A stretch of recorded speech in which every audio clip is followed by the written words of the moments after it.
I like to say we live in the greatest time and the worst time for documentary storytelling, because it's all over the place, right? There's all these even subgenres now of documentaries where we have just like strictly archival documentaries, and it's fantastic and the work's everywhere. But at the same time, I feel like as a larger population of documentary storytellers, our ethics aren't as good as they should be.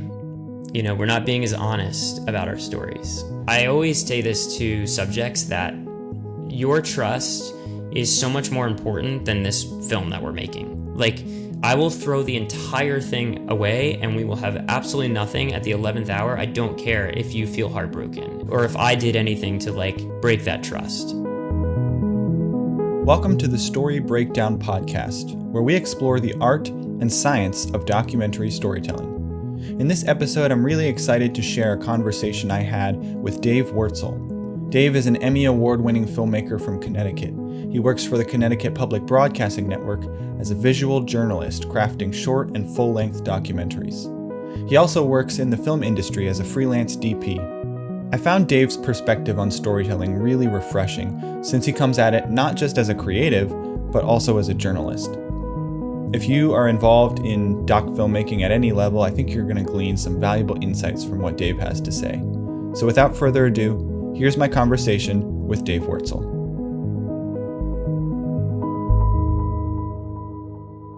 Dave, I'm excited to have you here and excited for this conversation. Totally, man. Me too. I'd love to start first with maybe if you could just dive into your background and how you got into the film industry, and we can go from there. Yeah, sure. My older brother, Adam, is 5 years older than me, was always wanted to be a game show host and wanted to be in front of the camera.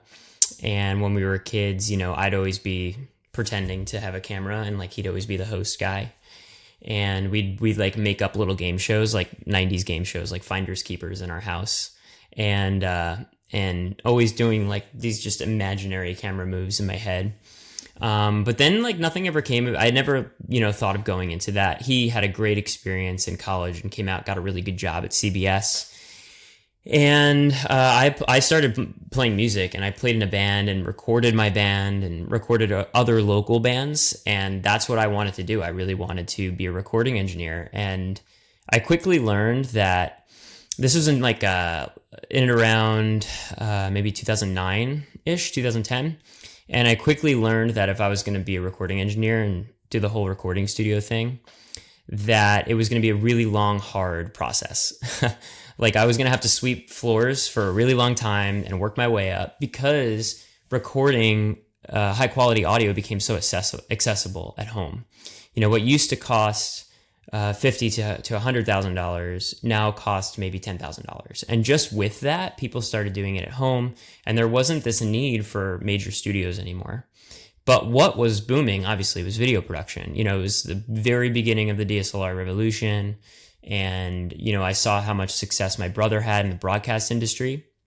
And I said, you know what, maybe I can do something similar, like creative, like audio editing was my first love and passion, and songwriting and all that. But maybe I can do something similar. And I'm like, oh, maybe I can do video editing. And then, got into video editing, like Final Cut 7, and transitioned, went to school for audio actually, and had a couple of recording engineer jobs. But I transitioned, went to school for broadcast. And when I was at school, I went to Eastern Connecticut State University for broadcast. And while I was there, my roommate had actually started his own production company. And he had like little commercial jobs, and I was learning just as much from him, and he knew nothing about audio. And so it was great because I taught him a lot about like sound design and just tweaking audio, and had EQ and compression, all these concepts that he didn't know. And he was teaching me all about video, and like he had a 5D Mark II, right? And I had a T2i, and we were just learning and making stuff. And it was a great time to just like explore, much like other people. I'm sure other people had similar stories, but I quickly learned that it wasn't the editing, right? It wasn't like video editing that was like really the creative in video production. It was the shooting and the stylistic choices that you make when you're directing something. And like I quickly learned all that. So I transitioned out of editing, got really into shooting, and and sort of just snowballed from there. But that was sort of my beginnings. How did you get from there to then working with Connecticut Public? Yeah, so, man, it was a long roundabout journey to where I am now. But when I was in school, met a girl and, fell in love like a lot of other people. And she's from Connecticut. I'm originally from Long Island, New York. Shout out Long Island if anybody's listening from Long Island. But after school, after we graduated, I got a job on Long Island editing NHL highlights. And I am a huge hockey fan. I grew up down the road from where the New York Islanders play. And I was like, that's awesome, want to do that. But it didn't pay anything. And I started shooting events like weddings in the city in Brooklyn. And unfortunately, my wife's mother got sick, and she's okay now. But we decided, it was going to be best to move back to Connecticut. Like, we really like the lifestyle in Connecticut. We like New England. I always found that in New York, it tends to be a little egotistical. I don't know why that is. Maybe it's the same thing with other major cities, but it's like, what camera are you shooting on, or what clients are you working with, and what names can you drop? And I always just didn't like that.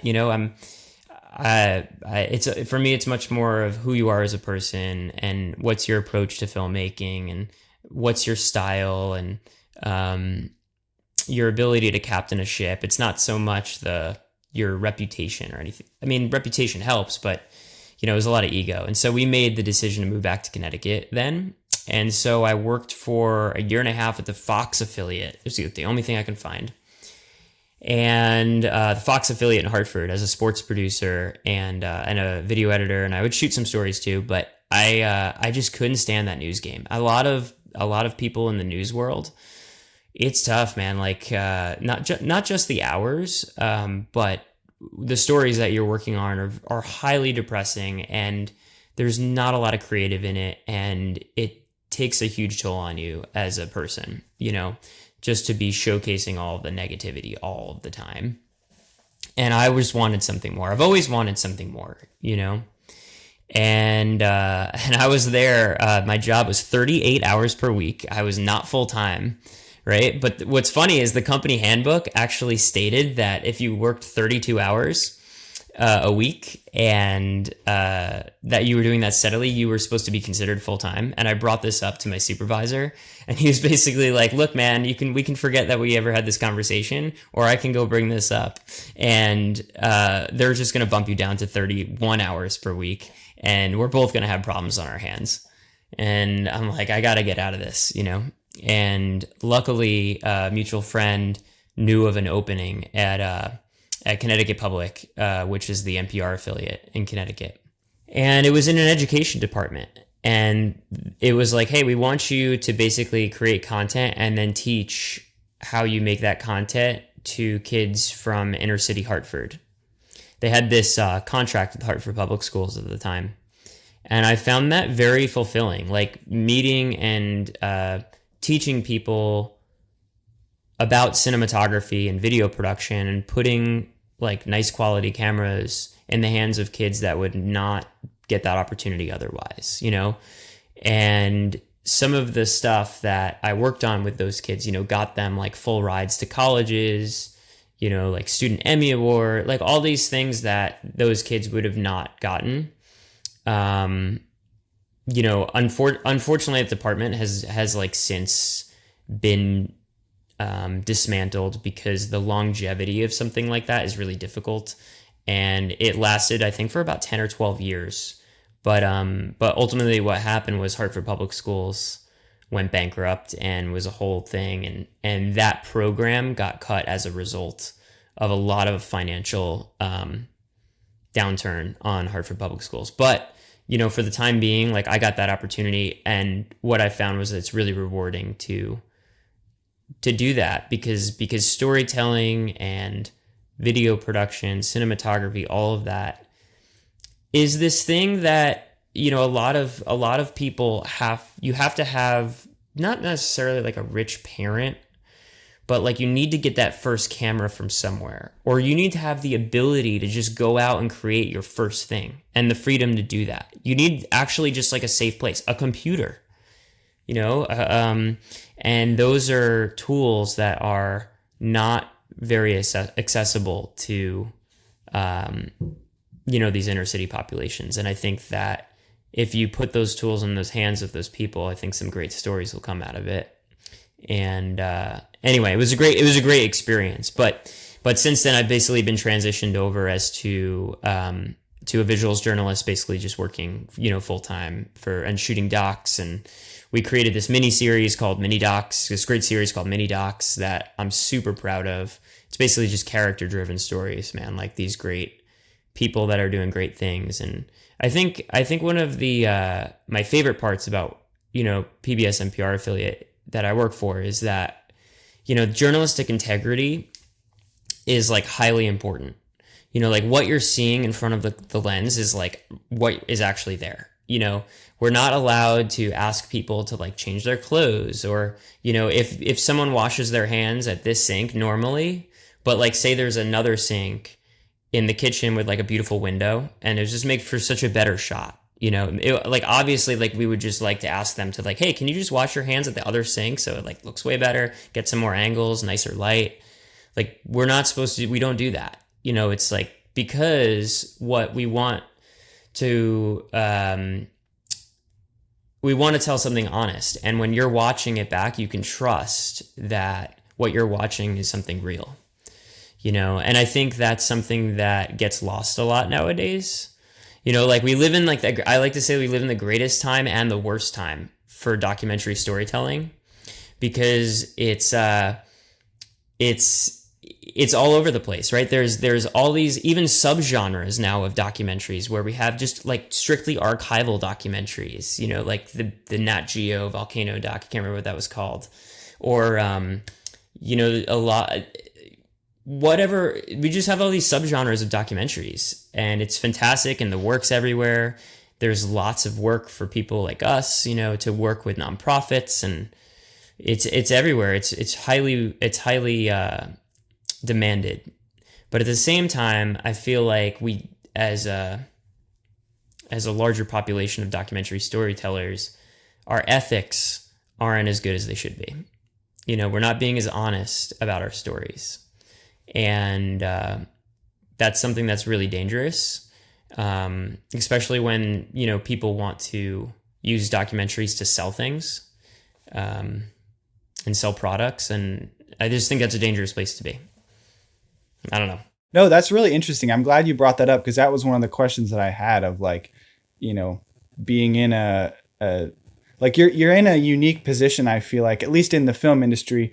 From my perspective, I see, working with brands, doing corporate stuff, doing nonprofit stuff, doing, commercial stuff, like that seems to be the more typical, spot for filmmakers to be. But then here you are as a filmmaker working in the news industry, in the media, making really beautiful films. But there's that added component of like, the situation is a little bit different and what you can and can't do. Do you feel like that? I'm curious, like how that interplays with your creativity. Do you feel like that's a challenge sometimes? Do you feel like it sometimes feeds your creativity because you now have these limitations you have to work around? Like, how does that play out for you? I feel like I'm very lucky to work with people who highly respect like proper filmmaking. And I think that's one of the things that like typical news organizations or other outlets don't prioritize or don't have enough respect for, like the amount of people that, or time or pre-pro or treatment development or anything like that. Like, so I think that as long as the approach is there, like a really solid approach that I would take to any other of my work, just applying it to something more honest and more real, like a mini doc. The other thing is, just being surrounded by amazing, talented creators. Like there's this guy named Mark Mirko that we've been working with for, I think he's been with us for 2 years, but he was at the Hartford Courant as a still photographer for 30 years. And, he's not an expert in video by any means, but he's an amazing still photographer and has an incredible eye. And he was telling me a story about something that happened to him in the 90s. He was in a park and there was like, a couple randomly getting married in the park. And he's like, oh my God, this is such a great photo story, right? And he has his camera and he's shooting them. This like random event happening. I think they had like a random justice of the peace and regular people are just walking by. And they asked him to sign as their witness. And he's like, yeah, sure, right? He did it. And when he got back to his editor was like, oh my God, you signed that? I can't use that story now. He's like, I don't understand. I was just helping. I was just there. I was already shooting. They just needed somebody. And you think of it as like no big deal, right? But the lesson from that story is that the photograph, the story was not about a couple that was randomly getting married in a park. It was, hey, there's a couple randomly getting married in a park and they're struggling to find a witness. So they have to ask a random person. And the photograph is them asking another random person. Like as soon as you put yourself into the story, it crosses a barrier. And sometimes it's important and you have to cross that barrier when you're getting trust from subjects and when you want to connect with them.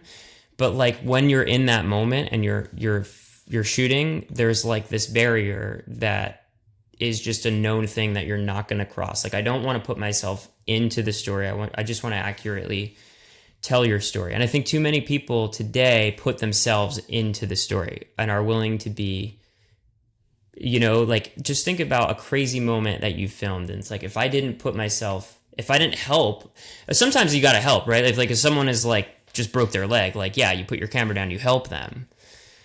But, if someone, needs a phone or something like that, film them trying to find a phone. Like that's the story, and that story resonates with me. Because there's certainly times to cross it and get trust from people. And when you're initially having conversations and you're trying to gain access to their lives and all that, like, yeah, you want to connect with them. But while you're shooting, you want to not cross that border, that boundary. Yeah, that's super interesting.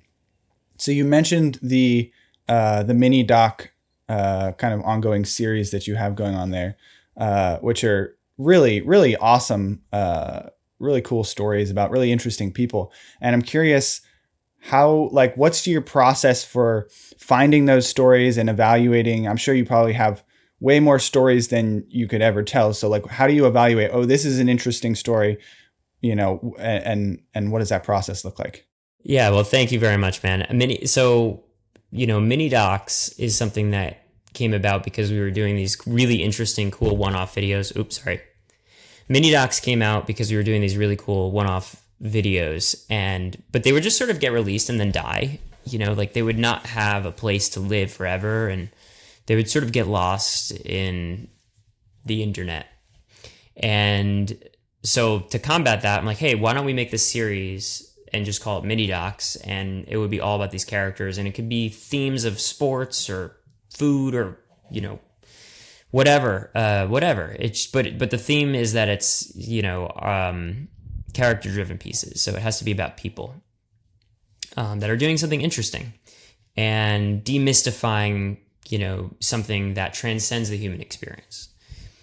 And so normally when I'm thinking about like a good idea for a mini doc, just for example, we could use Perfect Vision, for example.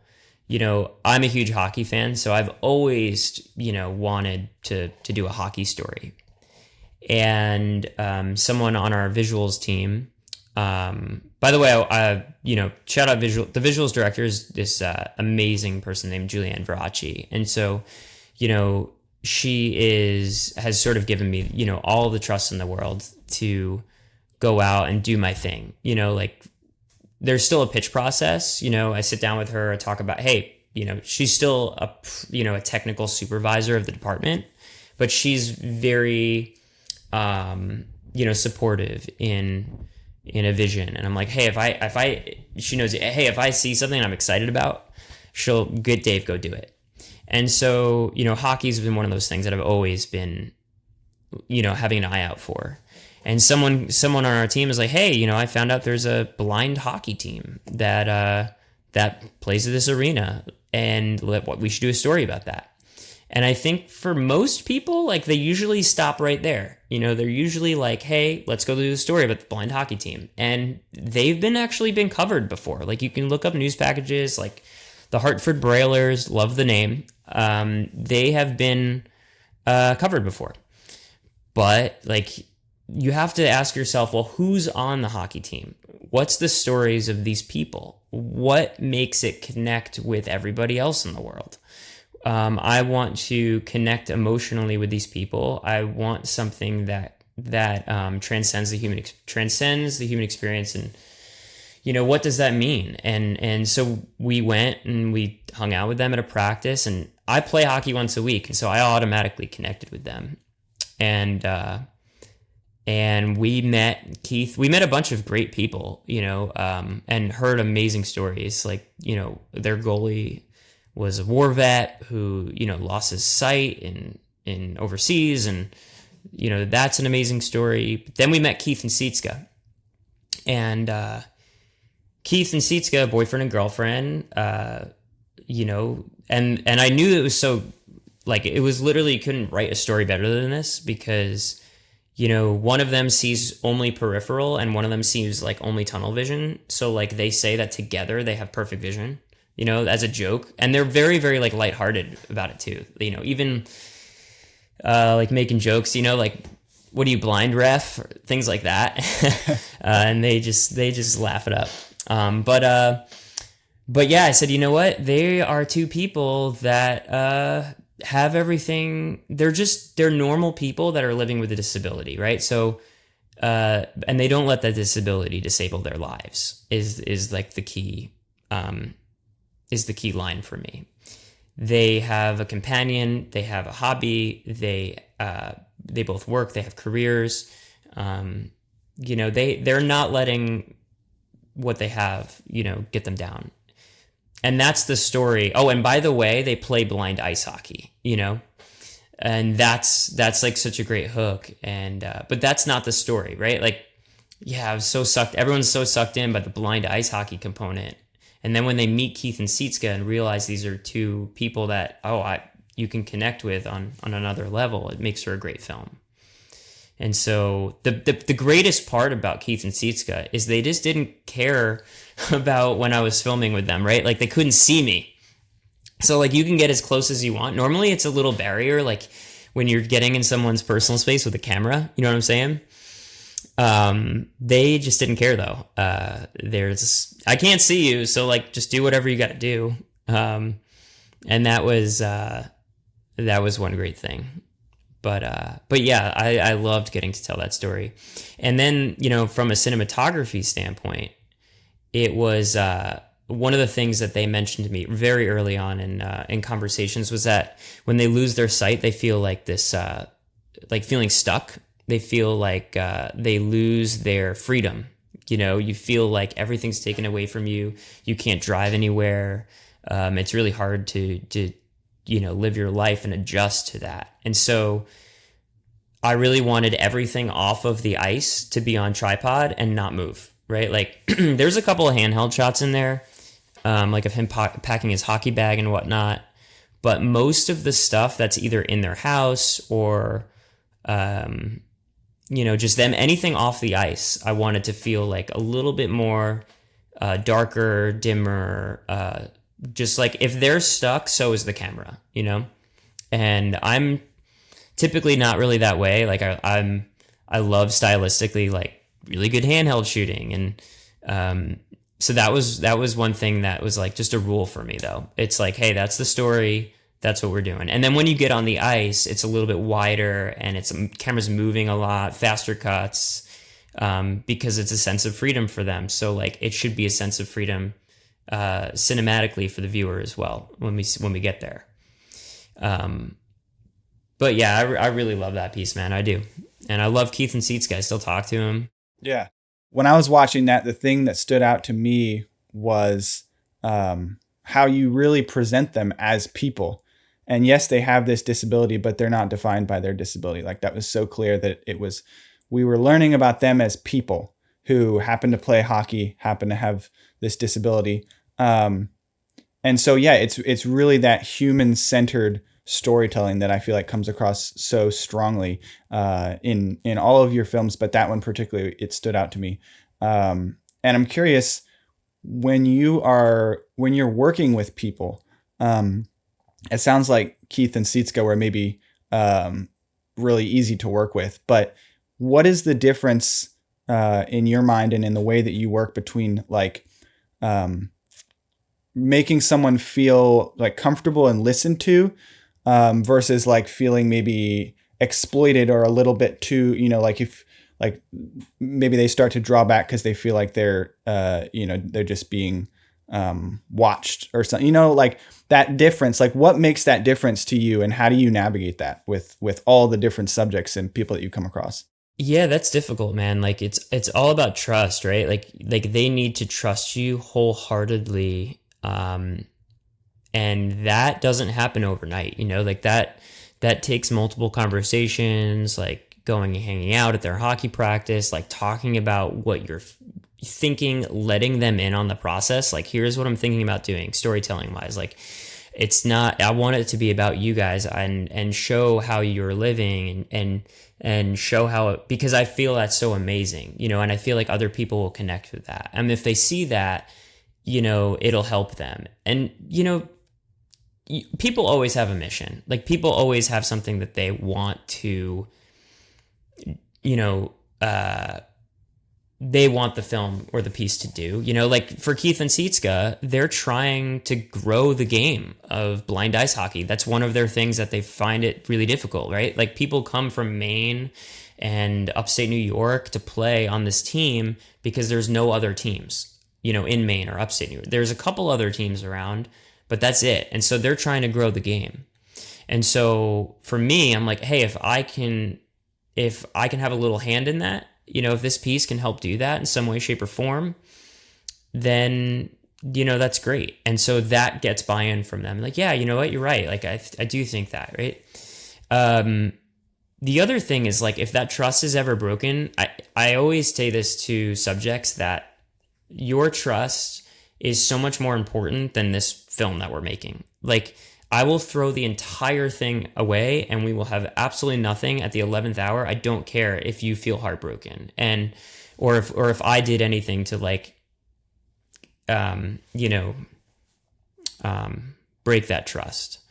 And so I'm just always about, being that, but without breaking that barrier that I was talking about before, in the moment. That's a very in the moment type of barrier, right? Like, they have to trust you. You don't just go up to someone and be like, hey, can I film you, in your house as you cook dinner? Like, doesn't work like that. And so you just need to put in the time and effort to build that trust with people. And what I've found is most of the time, if you're genuine and you're honest, that it comes back very positively. So obviously it varies per project, I'm sure, but in general, what is that I guess maybe it's pre-production, maybe it's pre-production, where you're finding the story, you're getting buy-in, you're learning about these characters. How long does that typically take, and what does that involve before you ever pick up a camera? I mean, I'm not going to tell you it takes a year, but it also doesn't take a day. It takes like a couple weeks. I'm usually working on a couple of them at a time, or just have a couple of ideas for mini docs at once. And at the same time, I'm also working on other types of content. Like, this isn't the only thing I work on.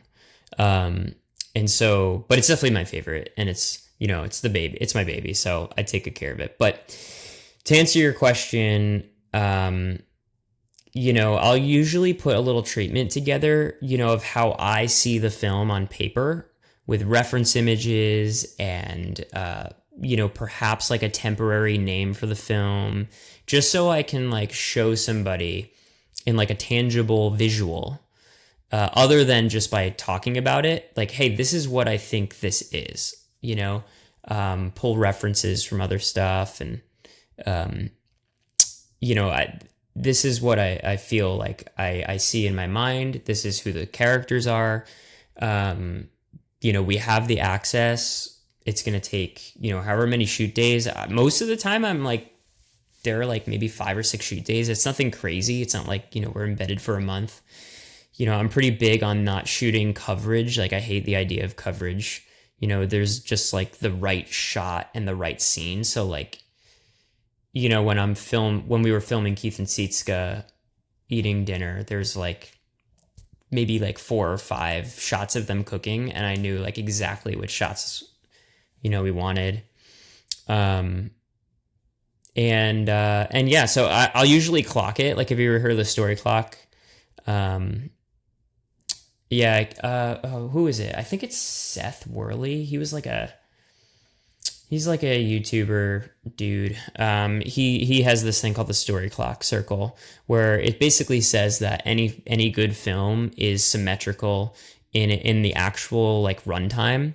So like, when it starts out, like hero's journey kind of thing. But you just put it on a circle, and you can story clock any of the biggest films, biggest and best films in the world, and they'll be rather symmetrical in terms of like when a character lost something. Oh, it just so happens that they found it on the opposite side of the circle. Pretty symmetrical, right? Like, and us as humans, when we watch something, we need to feel a sense of symmetry. Like we like symmetry. Like we just like symmetry. It's embedded in us, and not just like from a visual standpoint, but also from a total runtime of a film needs to be symmetrical as well. And I think that is really, really interesting. So I always try and build that into projects I'm working on, especially the mini docs, like the scene where they go actually on the ice is like right in the middle of the film. The scene where they feel like they got stuck and they lost something, which is them describing, hey, I lost my vision early on in life, blah, blah, blah, blah, blah. Well, I found it on the other side when they're on the bridge. And I mean, that's not to say like you can just bookend it. Like there needs to be other plot points in there as well. Like it's not as easy. It's not as easy as like, oh, A, B, C, like pie chart, beginning, middle, end. Everybody knows, there's a beginning and a middle and an end. But when I clock something out on a piece of paper, it's usually very helpful for me and other people to just sort of like buy into the story. It helps that pre-production process. And then I use the clock and how I see the plot going to then guide interview. And so like hopefully your interview will already be sort of in an order that for your edit. And so when you go to edit, it won't take as long to edit because you're not doing, this all the time. It's in a somewhat structure of how you see things actually going. Have you ever had a situation where you get into filming and the story just ends up being something like totally different, or something is, like it doesn't go like you planned? Obviously the plan is flexible, but like, have you ever had a situation where you just really had to pivot with the story and you end up with something, maybe way cooler than you thought you were going to get, or something like that? Yeah. So we did this thing called Miss Jen from Georgia, and it ended up being this tiny film, like, dude, like so tiny.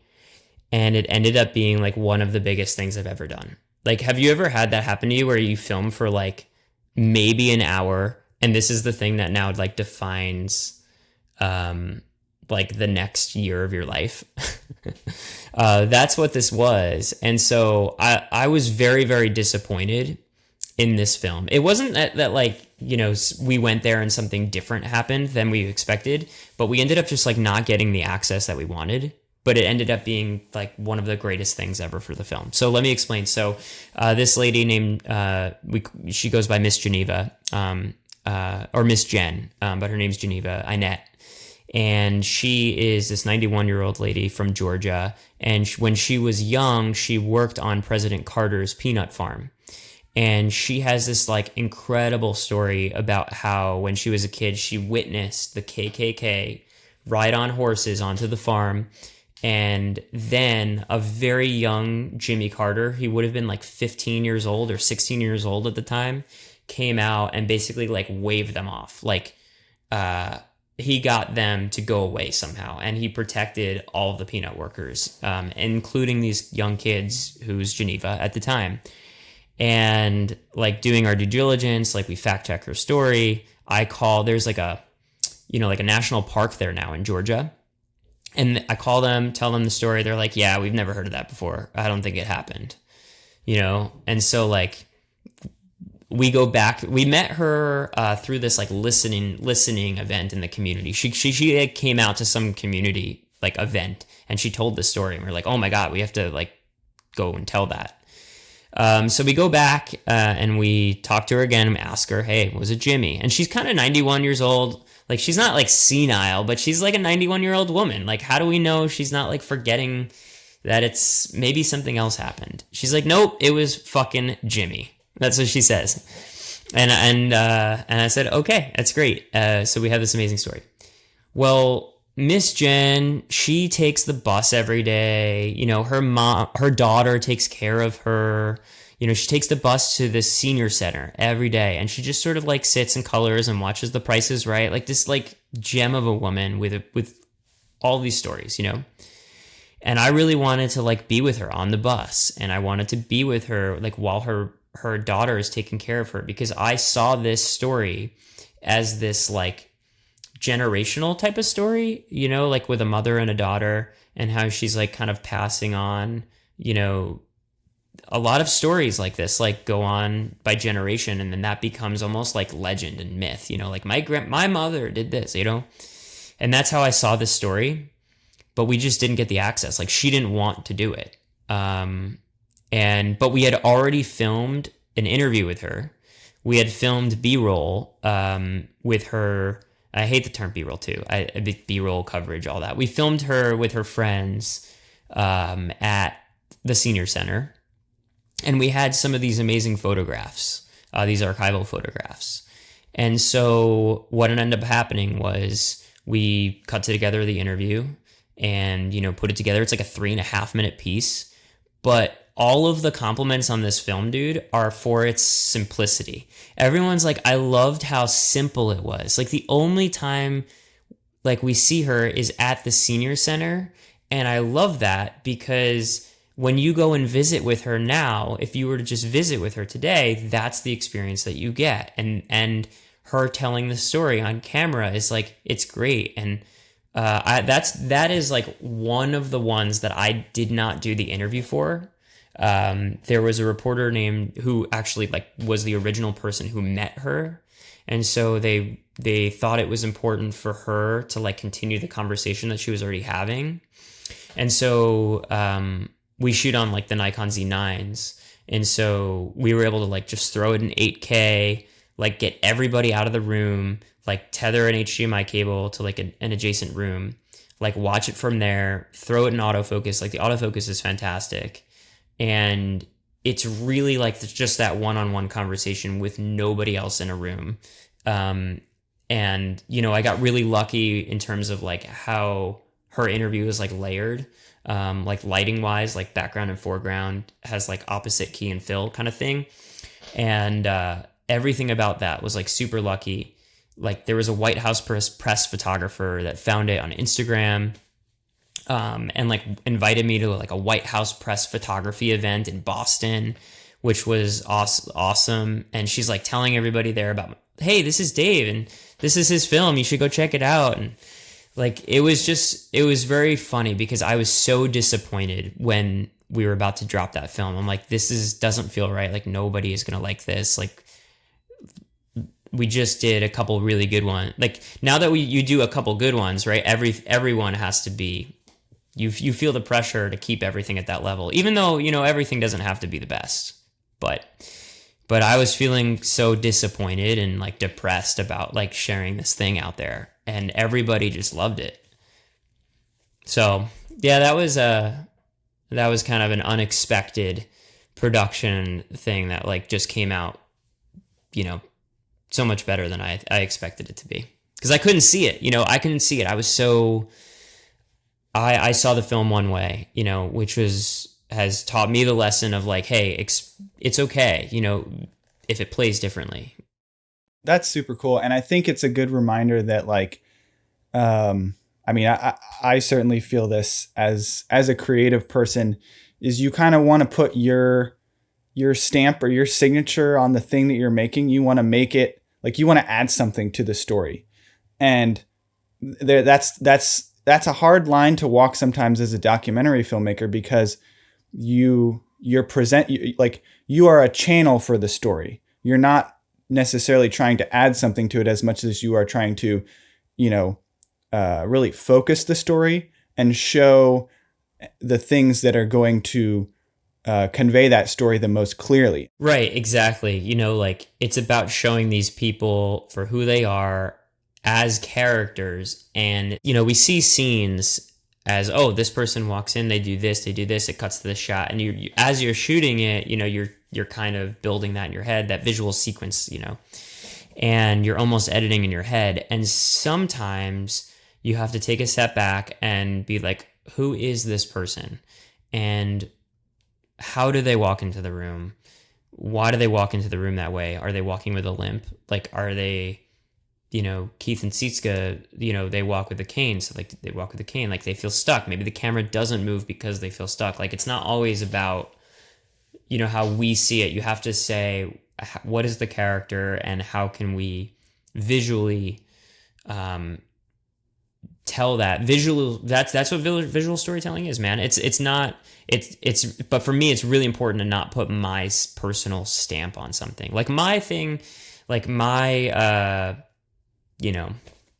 my style is going to be there no matter what, because I'm shooting it. I shouldn't go above that. Like anything more than that I'm going too much, and that's the thing that I think is just, you see way too much today, like just over stylized doc. And the other word, and again, like I'm not the solution for it. I think like this is an issue. Like the word documentary style, is just like a dangerous word to me. Cause like that to me means we want to feel honest, but we don't want to be honest, like that's what that means to me. And it's like, just say that then. I don't know. Does that make sense? Do you feel that? Yeah. I think something that I've, I heard someone say recently somewhere online, was that like, when it comes to documentaries, like a lot of times, people think of the interview and the B-roll, and it's like, that's kind of the documentary. But what really makes a documentary is the scenes that happen and that unfold and play out, the sort of the verite. And obviously, having an interview and having coverage of certain things that happen is a lot of times necessary to tell a story and to tell it, in an efficient way. But having moments, and this is something that I see in your films, even small moments where you see something playing out, you see someone doing something, you hear the sound, and it's just a scene happening. That's true documentary storytelling. And the more that you can incorporate that, I think the more true to that style you're going to be. I totally agree. I would love to just make straight up verite films, but I think that there's something, not using interview for ease of storytelling, but I think there's something to watching someone look directly into the camera and telling their story. Like it feels very personal, like they're telling their story to you. Like using it as a stylistic choice rather than I almost feel like it's easier to feel like you're with them when you're watching someone tell their story, versus if you're just verite and you're seeing them do it, you feel like it's more of like an observer type thing. It's like documentary people love their telephoto lenses, like 135s and 200 millimeter lenses. And I'm like, I can't, there's a time and a place, but like for me, it feels so removed. I would much rather be on like a 50 or a 70 and just move closer to them, and the camera is just stuck, just like literally stuck to this person, like glue. If the person moves, the camera moves, and being able to anticipate the movement of a person because you've spent that time with them, like you've built that trust and you've spent time with them. So how they're going to walk to their trash in their kitchen because you've seen them walk to the trash before. So now I know exactly how I want to film that, not because I've asked them to do it and not because I've blocked the scene, but because I've spent the time and I've seen them do it before. I think it's okay to like, I call it like playing red light, green light a little bit. Like, the shot, there's a silhouetted shot in Perfect Vision where Keith is walking out to go pack his bag. And it's this like really beautiful moment where he's just like walks out, he opens the sliding glass door and he goes out to pack his bag. Like we did that in one take without cutting, where I like took the camera off the tripod and then like moved around him and I was like, all right, go ahead. Right. Like I didn't ask him to walk outside twice. I didn't ask him to redo anything. I played red light, green light, like where I asked him to just like, okay, can you just pause right there and reposition and then, okay, keep going. I think that is totally like journalistically okay to do that because you're not being dishonest. You have to ask yourself if you're being dishonest in the moment. And even if this didn't happen, but as he's packing his bag, like if I just blatantly missed focus or like wasn't recording or something like that, I would feel comfortable like asking him to do it again because I know that he's doing it the exact same way. Like he's just doing the same exact motion again. Like if it's one specific thing, it's like, it's okay. Just, I think it gets in the gray area where you ask someone to do something that they wouldn't normally do, But yeah, it's hard. I really want to be honest with and have people watch something and be like, wow, that's that person really did that, we shot this guy in a film we called it 100 Jumps, where he broke the state record for going skydiving, and he started like at 5:30 in the morning and went all the way to the late afternoon, like in the early evening, and all the news stations covered it. But we were the only ones that got like super good access because I, hit the guy up like weeks beforehand. I saw a flyer that he was going to be doing this in like my local supermarket. And I was like, that's sick. I got to hit up that guy. Right. And like, found him on the internet and like hit him up and told him what I wanted to do. He's like, yeah, sure. Let's do it. And we rigged out the planes with like GH5s and, which may or may not have been FAA approved. Like we put it on the strut, like on the wing, so we can get that big nice shot of him jumping off, just because like I like severely dislike GoPros. I feel like they're more like Go consumers. But like, and it was beautiful. It was like 5:36 a.m. in the morning. Like as soon as he jumps, the plane turns and you get this beautiful flare. Like it just worked so nicely. But like getting the access to go in the plane was the hardest. And that was like, for me, like just so important, like to be with him as he jumped out. Like I don't want to just be capturing it from the ground. I want to be with him. I want to like go into the plane with him. I want to be next to him as he's looking out, like about to jump, as he just jumped. Like, what does it look like from the plane as he's like in midair, And that was so crazy. I had hit my head on the wing, like, cause they're low, like these little Cessna plane, and like the wing's really low. It's really early in the morning. I smashed my head on the wing and I was like, oh, I'm fine. It's loud. I get in the plane and by the way, they took the door off the plane because they wanted to get rid of as much weight as possible so that they wouldn't have to keep paying for more and more and more for fuel. And so what had happened was like I had to wear like a chute just in case I fell out, which was really reassuring. but I was buckled, and I was fine. I was not gonna fall out of that aircraft. But what happened was, like, I realized I was bleeding. Like, I was bleeding pretty profusely, like, from my head, but I was, like, with him in the plane. Like, he basically okayed this for just 2 times jumping out. Basically, like, so I have, like, basically, like, maybe 10 minutes of total of runtime to, like, get what I need. Like, the sun is up and it's beautiful. It's sunrise. Like, I just need to shoot. Like, I just need to get through this. And so all of the shots of him in the aircraft, there's beautiful, moments, and I'm, like, bleeding from my head, like, trying not to fall out of this aircraft.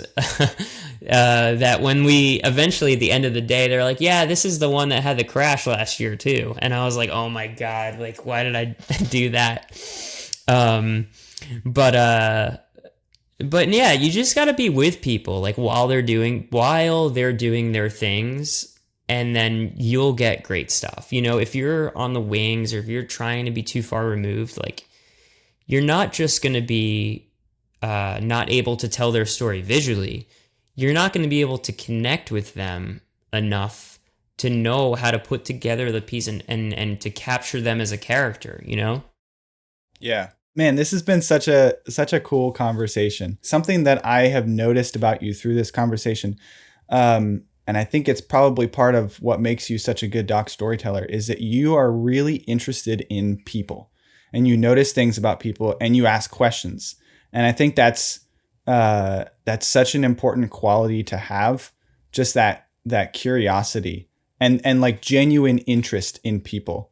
I think, like you've been talking about with building that trust, just having an interest in people is going to go such a long way to getting, the stories that are not just the basic stories, the stories that everyone else is doing, but the stories that go that extra, the extra level of depth, the extra, even physically, like the extra step of stepping onto the airplane to get, that perspective as well. So I'm really grateful that we've had this conversation, and I look forward to see, what you do in the future. Do you have anything coming up that you're super excited about that you can talk about? Just this doc storytelling workshop thing. Like, I my little time in education when I was teaching, it really taught me that you never stop learning, and you can always keep getting better. And my biggest issue is, like, where do I turn when I feel like, not saying this in an egotistical way or a selfish way, but where do I turn when I feel like, everyone around me, I've learned everything I can possibly learn from the people immediately around me. And so I'm going on the storytelling workshop next week in San Jose, where we do a mini doc. It's very similar to, like, one of the pieces that you've seen. And there's some, like, world-renowned people going on this thing. It's only 10 people.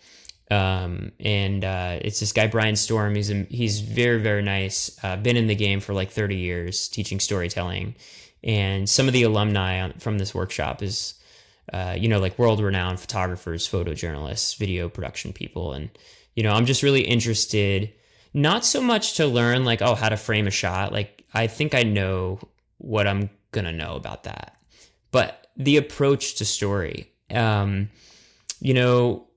like to do my interviews pretty early on in the process. Like, once I know someone's, who they are, because I like to go back and listen to the interview and say, well, how can I pair this scene with this specific soundbite that they said? Where's the visual metaphor that can go over that? And I like to do it that way. But he likes to wait, much later on, like almost the 11th hour, to get his interviews, because he feels like they'll open up more if you wait longer and you spend more time with them. Maybe they're willing to go like 3 or 4 hours with you, and to go to a place where they wouldn't have gone if you did your interview too early. And so that's really interesting to me. And those are the kinds of, processes and things that I'm interested in learning now.